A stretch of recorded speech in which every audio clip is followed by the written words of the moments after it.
Hey ROQ family, I'm Richard Tilley with ROQ US.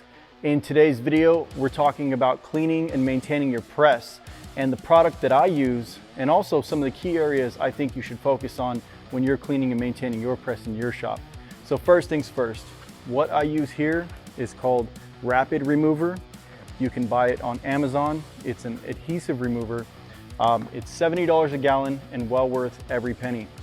Now, let's get into some of the things that I think that you should focus on when you're cleaning and maintaining your press.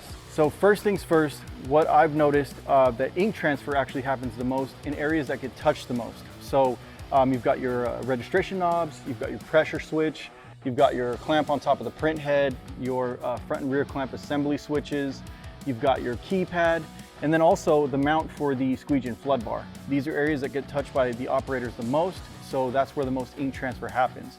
So I would focus on those first.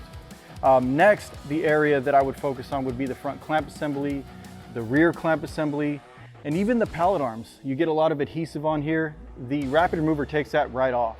Another area that I like to focus on is the main display. This gets touched the most by the press operators, and they'll get residue transferred onto their fingers.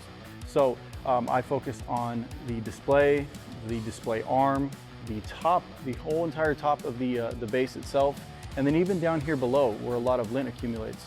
These are areas that you definitely want to focus on when you're cleaning your press.